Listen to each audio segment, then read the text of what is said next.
Moi, c'est Déborah. Je suis belge, mais surtout citoyenne du monde.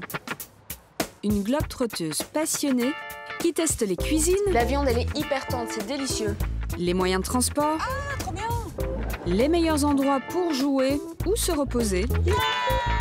Bref, tout ce qui fait qu'un voyage devient mémorable. C'est vrai que c'est calme, on est au plein milieu de la ville et on n'entend rien.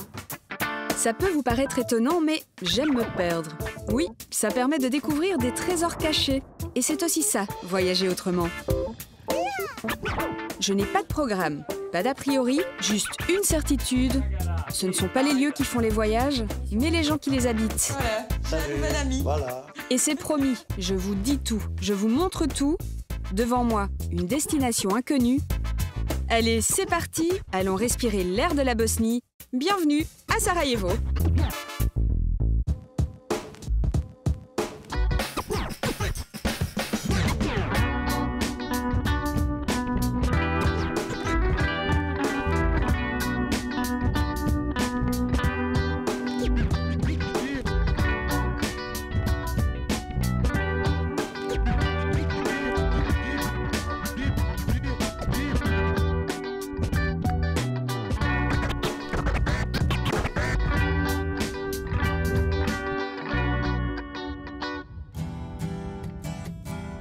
Sarajevo est la capitale de la Bosnie-Herzégovine, mais c'est une cité aux allures de gros village dans laquelle je fais mes premiers pas.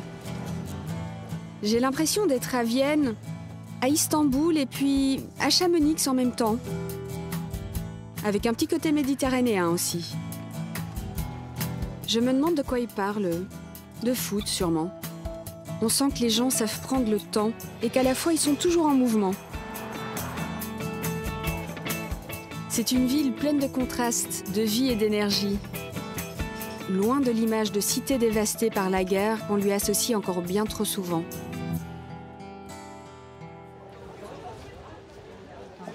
Sarajevo Meeting Cultures. Je sais pas ce que c'est, je vais demander. Bonjour, vous êtes d'ici? Oui, je suis d'ici. Il y a une ligne ici, est-ce que tu peux m'expliquer? C'est une ligne qui sépare l'Est de l'Ouest.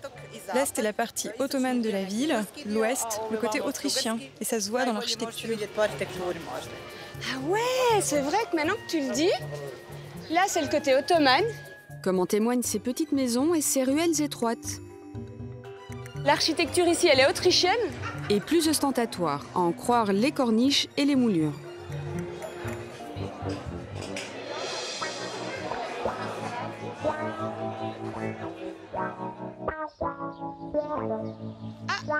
Ah, ça doit être l'église orthodoxe. Elle est belle aussi. Quand je vous parlais de contraste, hein.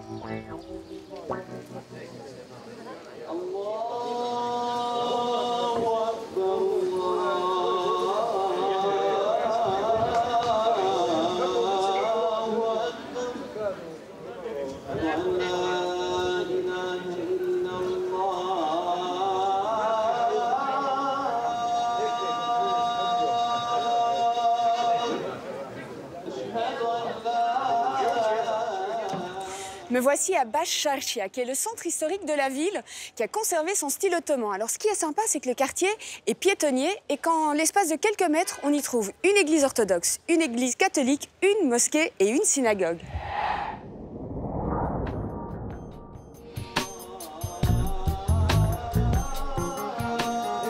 Ici, on est dans le centre historique de Sarajevo. C'est l'endroit où on sort, on se promène et où on s'émerveille devant les plus anciens monuments. On entre dans la machine à remonter le temps, au temps des Ottomans. Et d'ailleurs, à propos de temps... C'est marrant cette horloge, c'est pas des chiffres romains, c'est pas des chiffres arabes, c'est... je sais pas ce que c'est.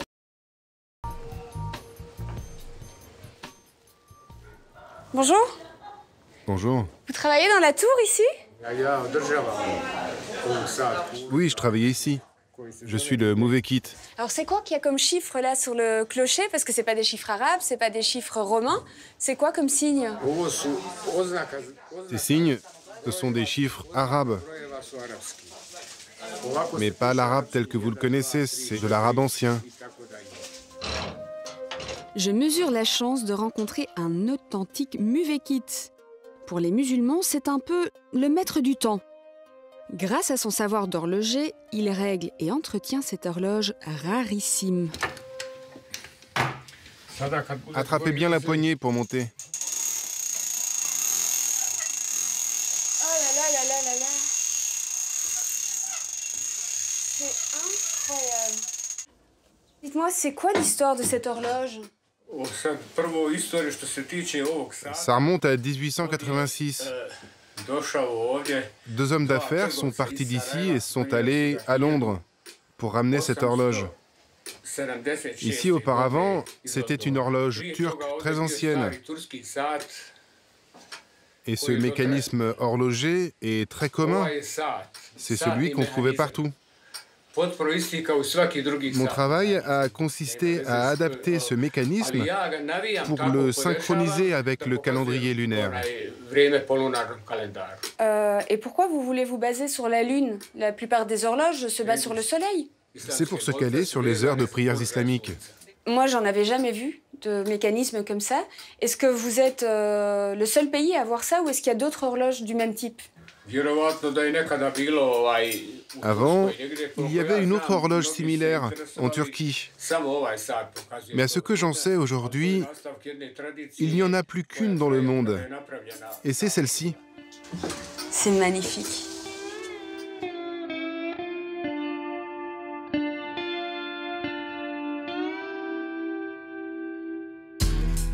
Passé et futur se conjuguent au présent à Sarajevo. Ici, les différences semblent désormais acceptées et le vivre ensemble une valeur assumée. À Gerbavica, dans la banlieue de Sarajevo, il reste pas mal d'endroits endommagés. Dobre Kote, c'est une association qui a décidé de transformer ces lieux dans un endroit où la couleur et la joie de vivre sont de mise. Eh bien, je vais m'y rendre de ce pas parce qu'il me tarde de découvrir ce paysage enjoué.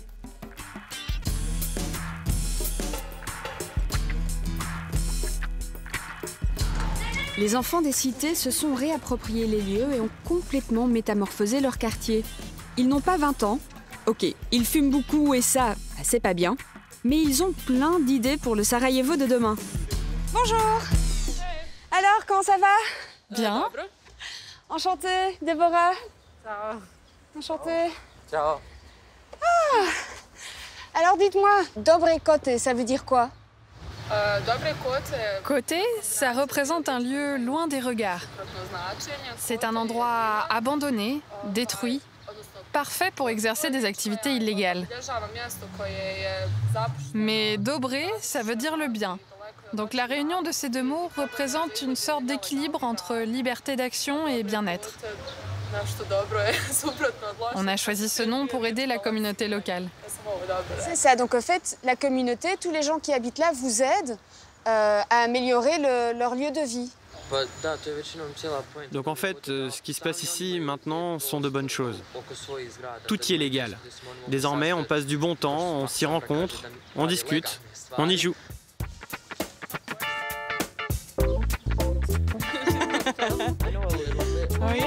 Là, vous êtes satisfait à combien de pourcents? Est-ce qu'il y a encore du boulot ou est-ce que vous trouvez que vous avez bien bossé déjà? Oui, on a déjà fait du bon boulot. Si on pense aux moyens que l'on a eus, on s'est vraiment bien débrouillé. Parce qu'ici, c'était très dégradé, donc on a fait de notre mieux. On a restauré cet endroit pendant 1 an et demi en faisant tout notre possible. Aujourd'hui, on est très content de ce qu'on a accompli.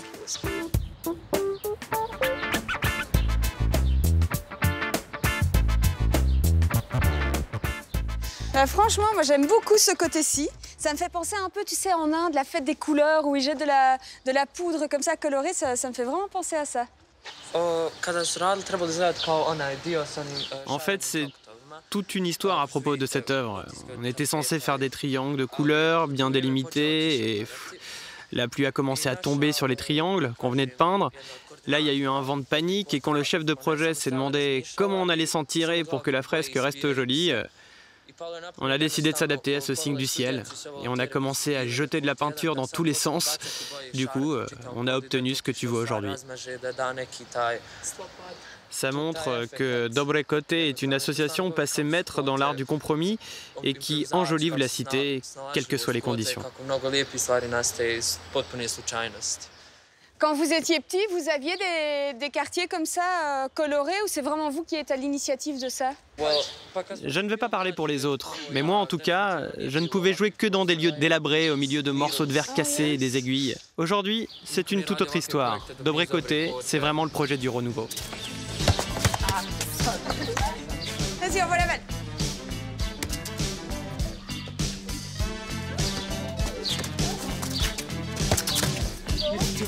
Ils sont intéressants, ces petits Bosniens. Les plus petits me laissent croire que je suis douée en foot, et ça, c'est plutôt sympa. Et les plus grands, qui s'engagent, qui restaurent et qui colorent les quartiers pour rassembler toutes les communautés. Je commence à comprendre comment Sarajevo rime avec renouveau. Rester groupés. Ça pourrait être le slogan de Sarajevo qui visiblement est encore marqué par le conflit des années 90. Ici, au détour d'une rue, derrière un arbre, les stigmates de cette période sont encore visibles. Mais la joie de vivre des habitants nous les font vite oublier. Tiens, comme ces joggers qui passent et repassent devant moi, serrés les uns contre les autres, comme pour ne faire qu'un. C'est pas du tout comme ça qu'on court en Belgique ou en France. Chez nous, on fait ça individuellement avec un casque sur les oreilles. C'est pas vraiment un sport collectif.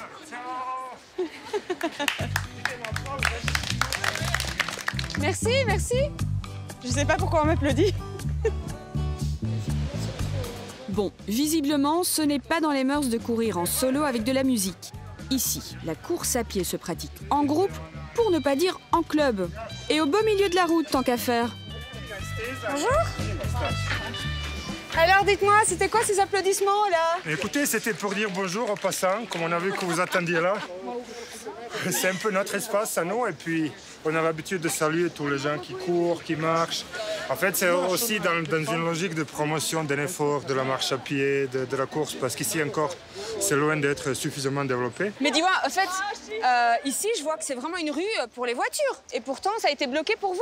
Qu'est-ce qui s'est passé? Ouais, ça a été bloqué, en fait, oui, à partir de 17h. Tous les jours, c'est bloqué pour stimuler les gens une fois de plus à se bouger un peu, à faire quelque chose. C'est sympa, ça. Le week-end aussi. Ouais. Et puis, on est assez strict. Je peux te dire que quand on voit les voitures essayer de passer, on se bat avec eux.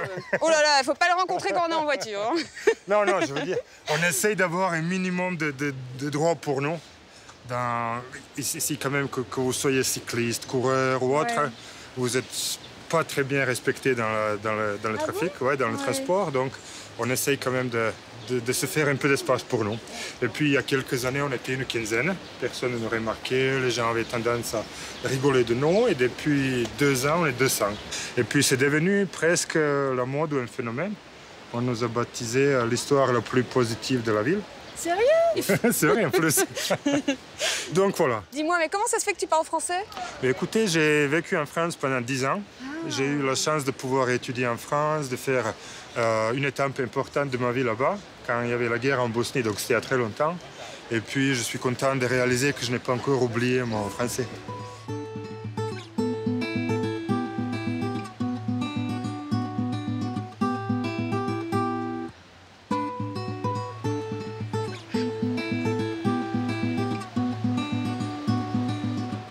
Courir pour découvrir la ville, c'est bien, mais errer tranquillement au marché, c'est plus mon truc en fait. En plus, pas besoin de tenue ou de chaussures spéciales pour ce type de balade. Quoique... Justement, je me disais qu'il me fallait de nouvelles chaussures. Je trouve qu'elles sont plutôt pas belles. Vous avez ceci en 42? Je vais voir ça. J'ai du 37. Non, 37, c'est trop petit. 37? Sérieux? 37, c'est tout ce que j'ai. Hein. Vous savez pas? Regardez Non. mes pieds, j'ai des grands pieds. Non. Bah oui, j'ai des bateaux, c'est comme ça. Je peux pas croire qu'il n'y ait pas une Bosnienne qui ne fasse pas plus que du 37. En tout cas, ce qui me frappe sur le célèbre marché de Sarajevo, c'est le croisement des influences. Qu'elles soient vestimentaires ou alimentaires, mon cher Watson. Bonjour. C'est quoi ça? Ce sont des biscuits au miel. C'est une spécialité d'ici? Ouais. Oui. Bon, bah si c'est d'ici, il faut goûter, hein.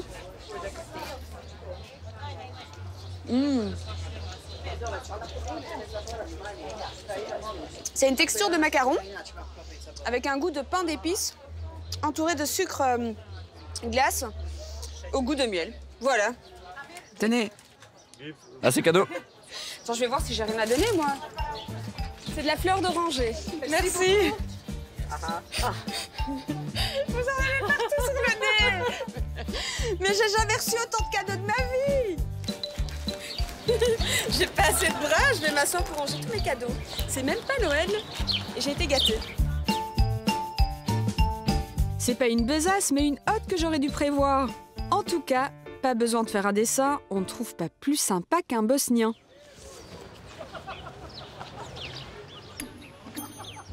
Tiens, mais qu'est-ce qu'ils font? Eh bien, ils se moquaient de moi pour la taille de mes pieds, mais quand je vois la taille de leurs pions, hein? Je peux m'asseoir?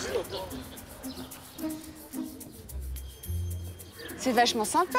Vous venez souvent ici? Oui, je viens tous les jours pour regarder jouer les copains. Sauf quand il pleut, bien sûr. Et vous jouez aussi? Oui, parfois. C'est un sport d'homme apparemment, hein? Je vois que des mecs ici. Non, pas aujourd'hui. Heureusement que vous êtes là. Merci, c'est gentil.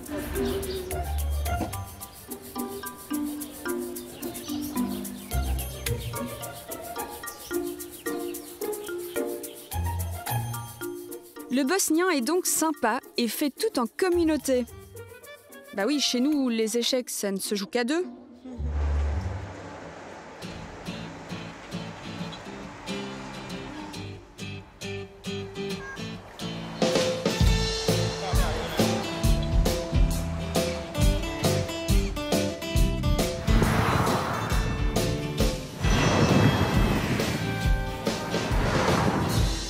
Impossible de faire escale à Sarajevo sans goûter la spécialité locale, le cevap, ou le cevapi, si on est très fort, parce que c'est comme ça qu'on dit au pluriel. Alors là, j'ai rendez-vous avec Tariq, un ancien footballeur pro qui s'est reconverti dans la boulette de viande. Mais attention, de la boulette de compète. Normal quand on est un ancien sportif professionnel. Bienvenue au Galatasaray. Tariq? Oui. Bonjour, je m'appelle Déborah. Enchantée. Alors, il paraît que c'est ici qu'on mange les meilleurs cevap. Ah oui. En fait, ici à Sarajevo, il y a beaucoup de restaurateurs qui proposent des cevapi et ils ont tous leur propre manière de faire. Personnellement, je pars d'une viande de grande qualité, la plus pure possible, avec le moins de graisse dedans. C'est comme ça que je fais depuis 30 ans. Bon, c'est bon, j'ai bien envie de goûter là. Vous allez être surprise. Le cevap, c'est un mélange de bœuf et d'agneau dans un pain rond servi avec des oignons. Bon, c'est un peu le principe du kebab, hein, mais promis, je ne ferai aucune comparaison de ce genre à Tariq. Alors du coup, on mange dans le même plat? Comment ça se passe? Blanc et rouge. Ben rouge. Oui. Le rouge, c'est très bon avec la viande. Oui. Mais vous parlez français, dites-moi. Un peu. Comment ça se fait? Moi, j'habite en Belgique. Ah bon? J'habite en Belgique. Je commençais par les Français là-bas. Ah, J'habite presque 3 ans là-bas. d'accord. Avant de passer du ballon à la boulette, cet enfant de Sarajevo était une star du Galatasaray, le plus célèbre des clubs turcs. Il était même proche de Platoche. Oui, le Platini chéri des Français. Bon appétit. Merci. Regarde, tu le fais. Yep là.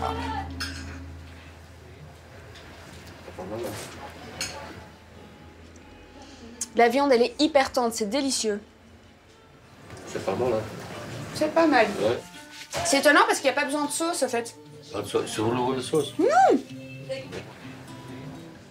Vous avez voyagé à travers le monde. Alors pourquoi vous êtes revenu à Sarajevo?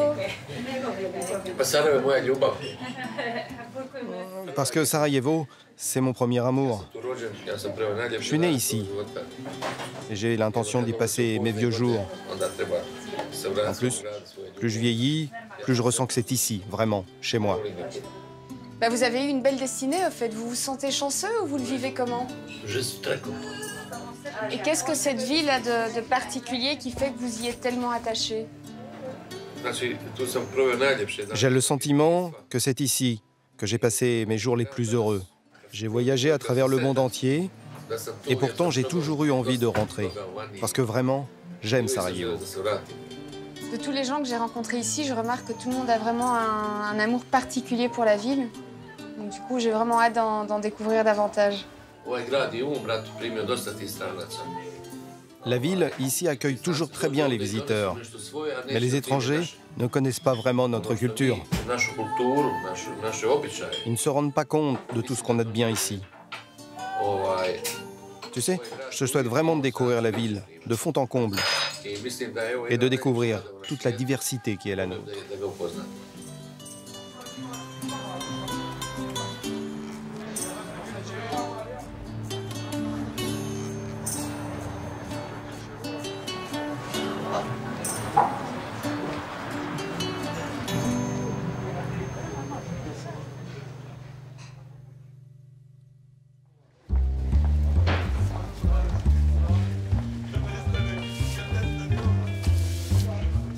Au temps des Ottomans, il y avait énormément de boutiques par ici. Elles étaient regroupées par métier.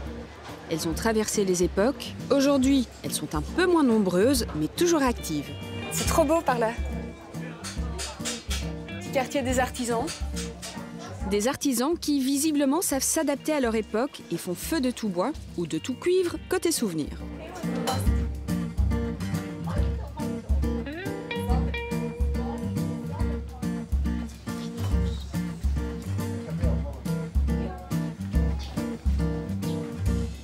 Vous voulez que je fasse un sourire? Mais j'ai plus de dents.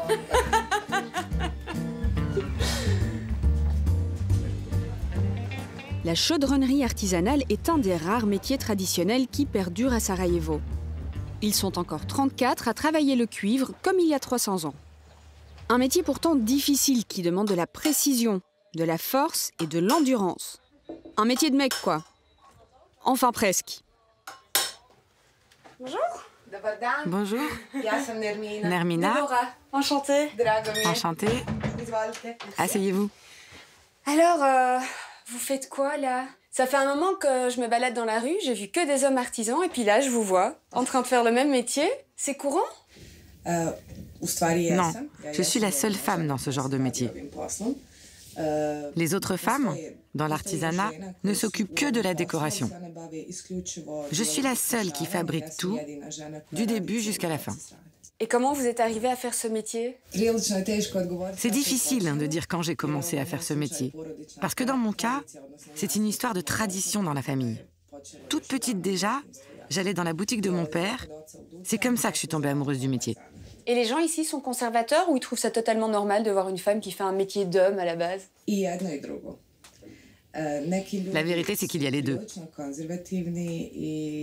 Les conservateurs pensent qu'une femme ne devrait pas faire ça. Les autres sont plus ouverts et soutiennent vraiment ce genre de démarche. Étonnamment, ce sont ceux que je préfère. Vous me montrez comment vous faites?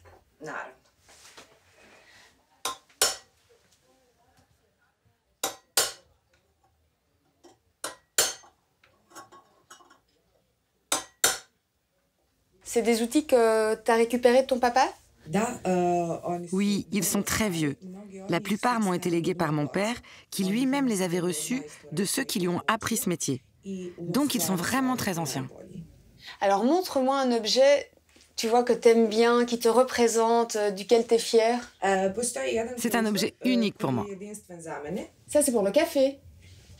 Oui, c'est ma marque de fabrique dans le métier. C'est un Zevza. Un pot à café que j'ajuste à ma manière pour en changer la fonction et en faire un chandelier. C'est ça la modernité de ma démarche. Les gens aujourd'hui ne boivent pas systématiquement le café à la mode bosnienne, mais ils veulent quand même emporter un souvenir traditionnel de Bosnie. Je peux voir? Merci. Donc du coup, tu respectes pas tout à fait la tradition. Si, je respecte la tradition en ce qui concerne le matériau, la forme et tout le reste. Simplement, je change la fonction. Je transforme la cafetière et j'en fais un chandelier. Bon, yep. Merci. C'était un plaisir de te rencontrer. Continue comme ça. Illumine la ville. Au revoir. Au revoir.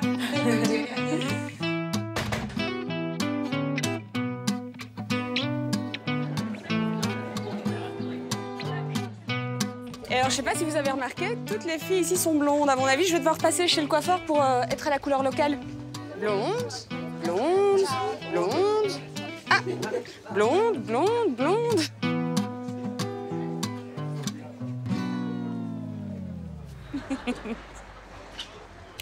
Ah, bah quand même.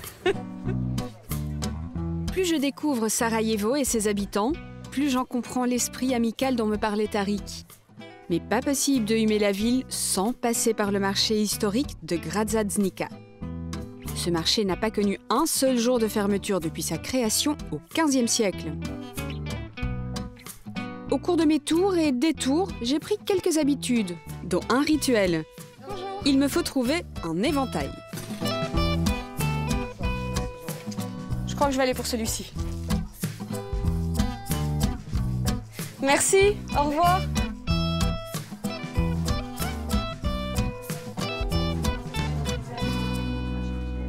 Et ce qu'on mange dans le coin, c'est plutôt ottoman ou autrichien alors? Parce qu'après 2 heures de marche, eh bien j'ai un petit creux.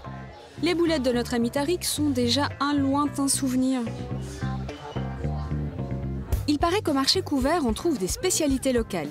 C'est là que tout le monde vient faire ses courses à Sarajevo et je suis sûre d'y trouver quelque chose. La viande séchée, c'est une spécialité d'ici? Oui, vous pouvez trouver ce genre de viande séchée à travers toute la Bosnie. Nous, on n'utilise que des substances naturelles comme le sel et on fume la viande au feu de bois. Je peux goûter? Oui, bien sûr. Merci. C'est une tuerie. Ça ressemble un peu au filet de Saxe, en plus tendre, en plus salé. C'est vraiment hyper bon. Ça coûte combien alors? Ce morceau-là, ça vous va? Attendez, je vais vous le peser. Ça vous fera 2 €. 2 €? Oui. Un peu de viande séchée dans l'estomac et ton énergie, tu retrouveras. Oui, oui, c'est un vieux proverbe bosnien. Enfin, à propos d'énergie, il y en a qui n'en manquent pas par ici, hein. C'est une manif ou quoi? Je vais être solidaire, hein.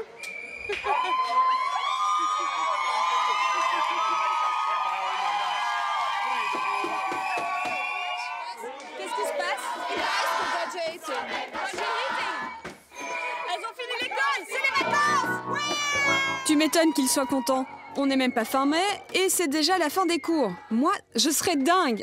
Enfin, il n'y a pas que moi, apparemment. On s'amuse comme on peut, hein.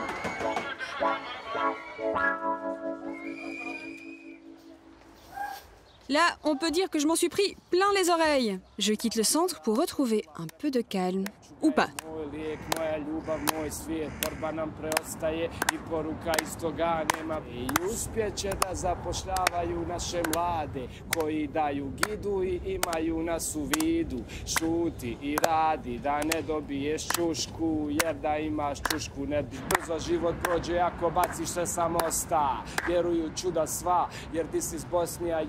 Love your family and be nice to komšija. Bonjour. Ça va? Alors c'est quoi ce rap? C'est un rap bosnien de Sarajevo. C'est un couplet de notre chanson qui s'appelle Bosnie. Elle est issue de notre nouvel album, Goju Gostima. T'as sorti un album? Oui, on a sorti un album le mois dernier. Cool, bah tu me fais écouter? Non, non, non, non. Pour le moment, on doit aller faire notre émission de radio. Mais tu peux nous accompagner si tu veux. Ouais, on y va? Helem Nejn n'est pas le nom d'une émission de radio, c'est un collectif. Certains membres sont animateurs radio, d'autres sont musiciens, auteurs, comédiens ou réalisateurs. Ils usent de tous les moyens médiatiques et créatifs pour se faire entendre, mais aussi afin de donner la parole à la jeunesse de Sarajevo.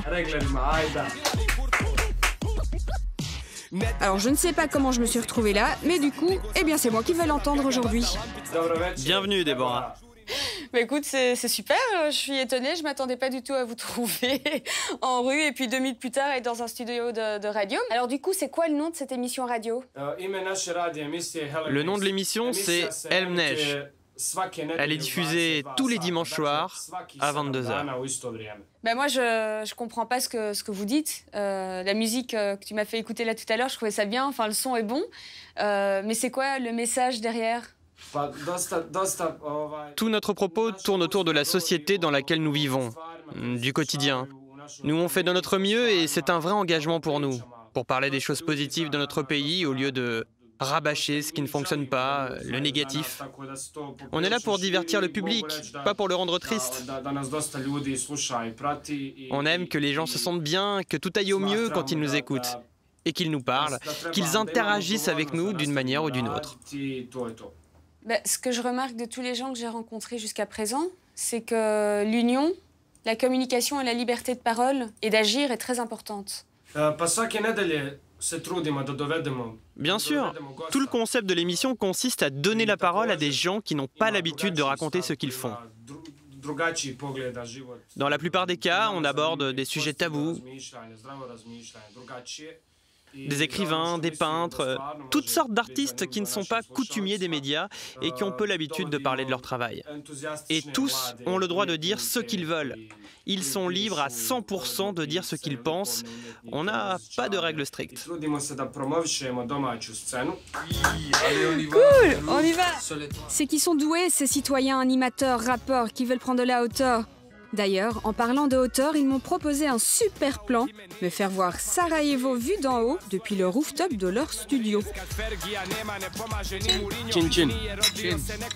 Bienvenue, Déborah. Rien ne freine l'imagination de ce collectif dont l'amour de la ville est pris sur le vif, comme ils me le montrent dans leurs clips.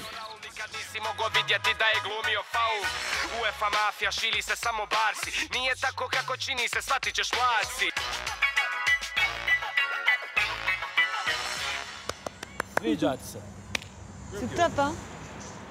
Qu'est-ce que cet endroit a de particulier? Qu'est-ce qui vous plaît ici? On aime se réunir en paix, pour méditer. C'est vrai que c'est calme, on est au plein milieu de la ville et on n'entend rien. Chut, à part lui. Alors, un oiseau en cage, mais baladé partout par son maître, des garçons militants, mais hyper cool, un toit un peu zone face à un paysage de rêve. Décidément, Sarajevo est pleine de surprises et de contrastes. Et quelque chose me dit que je ne suis pas au bout de mes découvertes.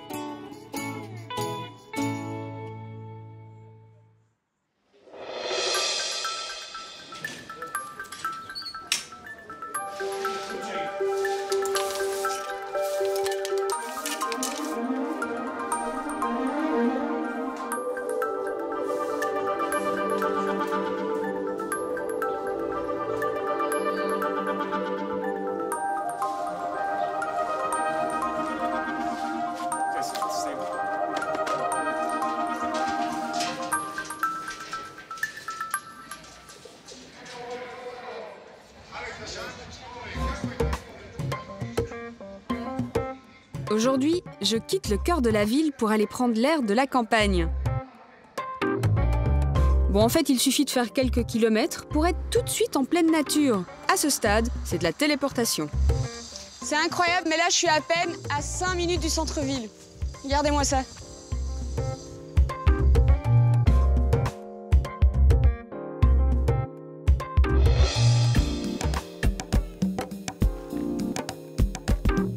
Bon, si je suis ici, ce n'est pas juste pour contempler la nature aux alentours de Sarajevo.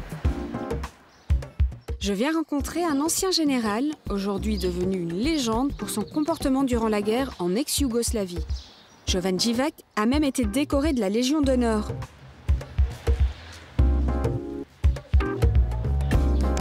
Depuis une trentaine d'années, il a une association et consacre aujourd'hui sa vie à aider les enfants. Ce francophone est fort apprécié ici à Sarajevo. Entrez. Bonjour. Bonjour. C'est vous qui éduquez le pays? Ben non, mais on essaye. Soyez bienvenue. Merci. Voilà, d'où venez-vous? Belgique. Belgique, oui. Mais quel endroit? C'est vrai qu'il en impose, ce monsieur. Il a l'air si paisible alors qu'il a dû en voir des horreurs. Depuis la fin de la guerre, toutes ces actions sont humanitaires, des actions qui se résument en images sur les murs. Le mois de juillet 1995, voilà. Derrière chaque cadre, il y a l'histoire d'une mère veuve, d'un orphelin, d'un enfant démuni qui a pu retrouver soutien, espoir et accès au savoir ou à quelques vacances grâce à l'ONG de Jovan. Pourquoi c'était si important pour vous d'aider la population? Quand j'étais à l'école, je me souviens, après la guerre, il y avait beaucoup de réfugiés, des enfants sans parents. Et puis, au temps de la guerre, même 1994, on avait les mêmes images après la Deuxième Guerre mondiale. Je pense, dans toutes les guerres, la première pas, il faut faire un grand effort pour reconstruire, renouveler l'éducation. Donc l'association fournit du matériel scolaire, fournit du soutien, quoi d'autre? Les projets de l'association sont différents. Par exemple, il y a, c'est depuis 13 ans, c'est un projet psychocréatif. C'est 24 heures, on sort de Sarajevo, on a les débats, on a les ateliers pour les enfants et pour les mamans. Donc voilà, c'est une activité. Je sais qu'on n'a pas beaucoup d'argent, mais on a une grande volonté. Et je vais conclure, voilà, c'est le plus grand succès de ma vie. Et je peux vous dire, quand j'avais 18 ans, j'imaginais que je peux vivre jusqu'à 50, encore 32 ans. Ah, écoute, bravo, vous êtes à 80 déjà. Oui, c'est ça. Voilà. Et j'ai encore 7 ans de la vie. Vous me croyez?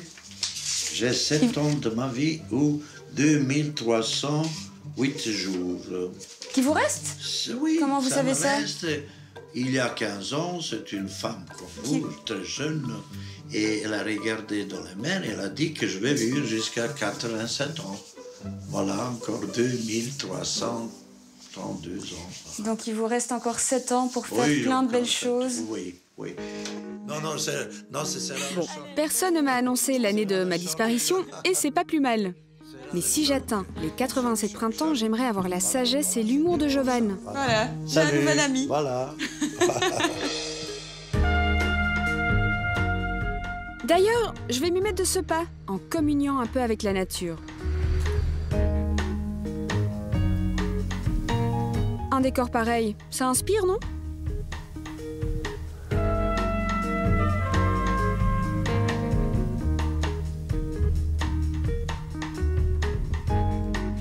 Regardez-moi ce paysage, c'est magnifique. Alors là, je suis sur le Trebović. C'est la montagne qui a accueilli les Jeux Olympiques en 1984.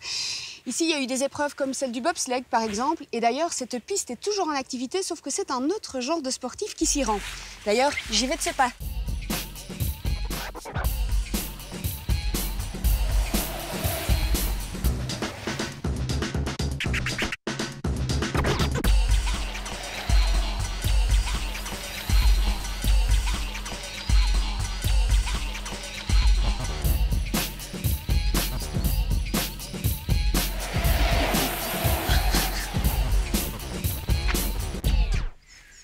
Les voilà, 4 étoiles filantes.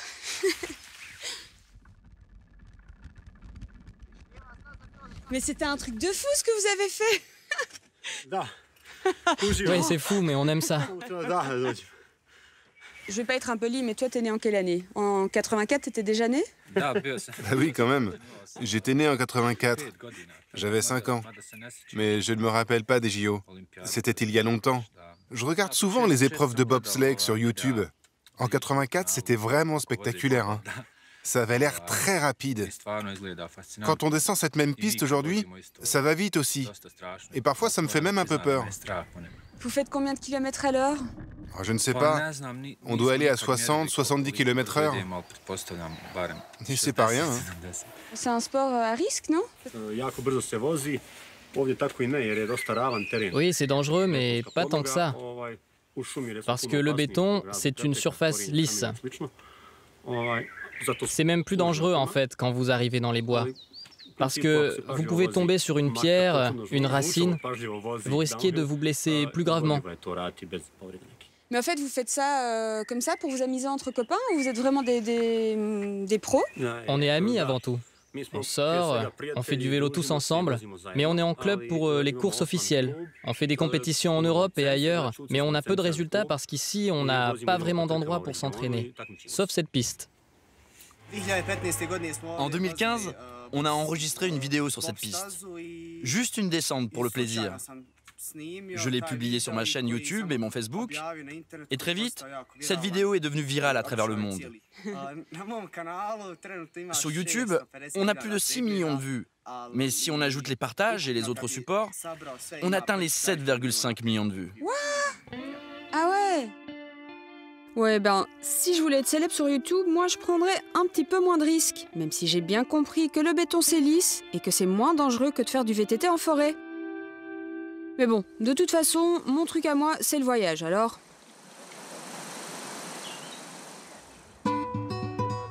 Ces bikers, comme les jeunes de la cité ou encore les rappeurs, débordent d'envie pour redessiner la Bosnie de demain. Il y a décidément un vent nouveau sur Sarajevo.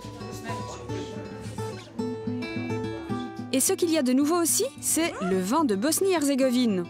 On m'a d'ailleurs indiqué un bon resto où je vais pouvoir le déguster. Je savais pas du tout qu'on produisait du vin en Bosnie-Herzégovine, mais ça fait longtemps que vous produisez du vin ici? On ne fabrique du vin que depuis 2 ou 3 siècles. Mais la vraie culture du vin, au sens noble du terme, ne remonte qu'à 10 ou 20 ans. Et avant, vous buviez quoi? Avant, principalement de la bière. En général, pour cultiver du vin, il faut des éléments particuliers, un bon sol, une certaine température extérieure. Ici, en Bosnie, vous avez tous ces éléments-là? Oui, bien sûr. Pour cultiver le raisin et faire un bon vin, il faut, comme partout, une bonne météo, la bonne température et un bon sol, comme dans toutes les régions viticoles.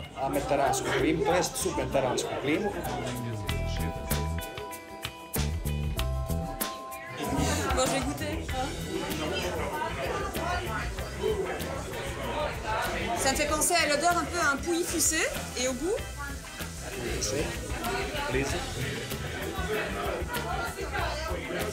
C'est bon, c'est très très bon. Ça a quelque chose de pouilly fucé, non? Oui, c'est vrai, ça peut rappeler le pouilly fuissé, mais c'est moins dense, plus fruité. On note une saveur de pêche, de pommes jaunes. C'est grâce au sol rocheux et à la nature même du cépage Saska.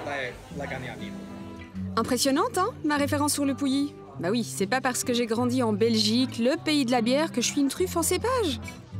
Allez, passons au rouge maintenant, que je devine son âge. Je suis vraiment trop bien ici. Je pense que je vais rester une partie de la nuit. Mais, chut, faut pas le dire.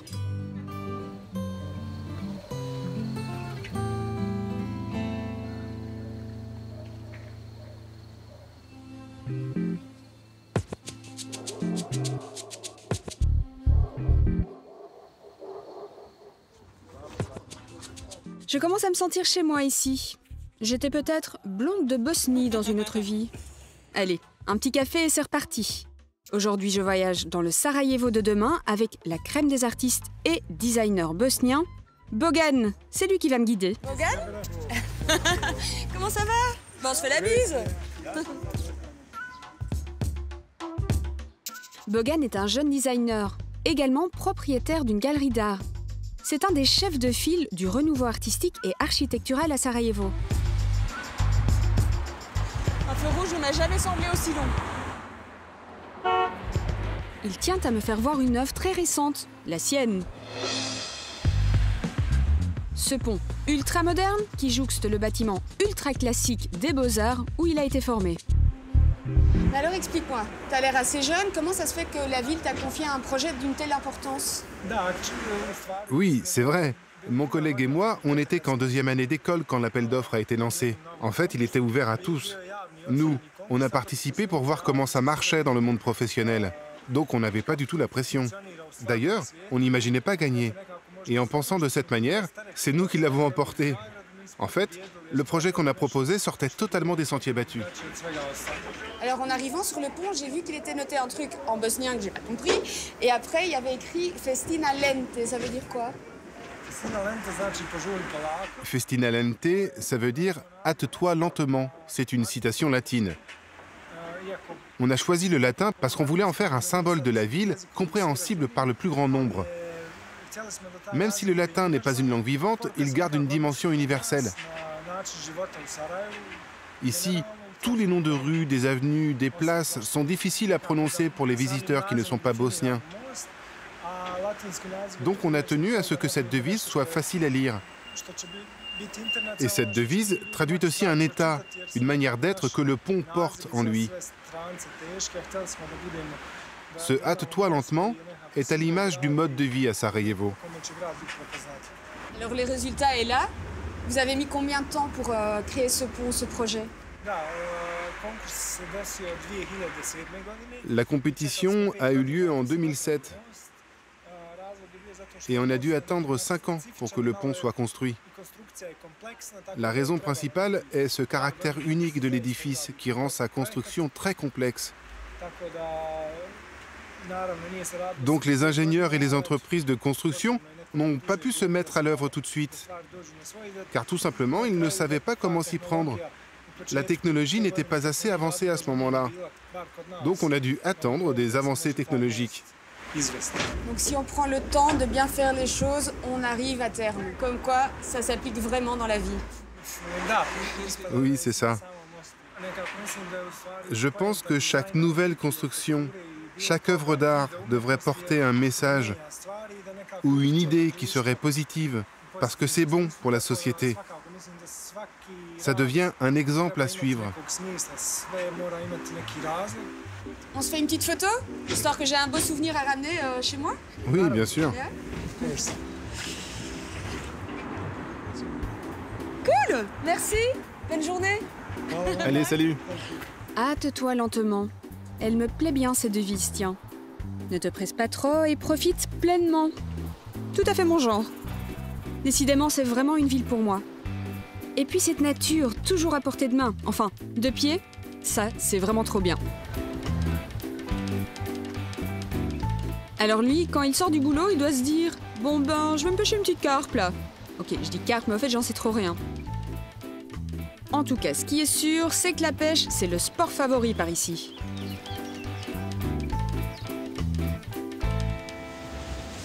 Bonjour. Dites-moi, c'est une chose courante de faire de la pêche à la mouche comme ça au centre-ville? Oui, oui, c'est tout à fait courant. On fait de la pêche ici depuis 5, 6 ans. En fait, c'est même devenu une tradition. Il y a des gens qui, après le boulot, vont aller boire un verre et vous, après le travail, vous vous mettez en uniforme de pêche et vous venez ici? Oui, c'est ça. Après le travail, je prends ma voiture et puis je viens pêcher ici. Et si ça ne mord pas, je remonte un peu le cours d'eau. Et donc, en fait, c'est même une manière de faire un peu d'exercice après une bonne journée de boulot. Moi, a priori, la pêche au centre-ville d'une capitale, je ne sais pas si c'est une bonne idée. L'eau, la qualité de l'eau, elle est comment? Ici, on a 2 catégories de rivières.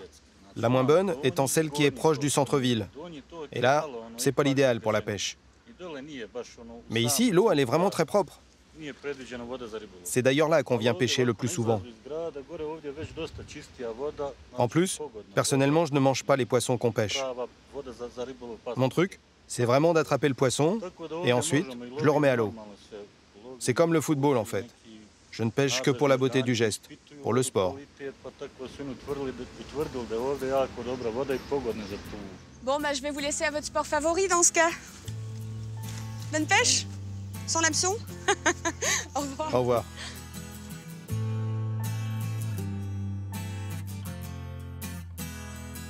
Incroyable la nature dans cette ville. Et il paraît que si je continue un peu plus loin, on trouve les cascades les plus hautes de Bosnie, les chutes de Skakavac. Alors je continue un peu plus loin, tiens.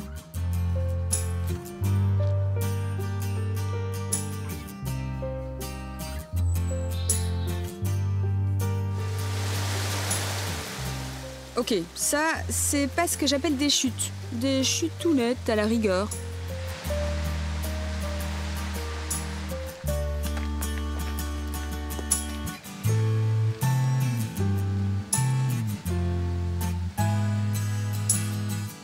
Eh bien, elles se méritent, ces chutes. Ça demande pas mal de marche quand même. Hâte-toi lentement, qu'il disait. Mais avec un rythme soutenu, hein, ça vaut mieux. En tout cas, c'est magnifique. Une forêt dense, un peu comme dans les contes d'Anderson, où l'on s'attend à croiser des créatures magiques. Une nature qui vous transporte dans une autre dimension. Et même si ces chutes sont un mythe, le voyage aura été une expérience en soi. «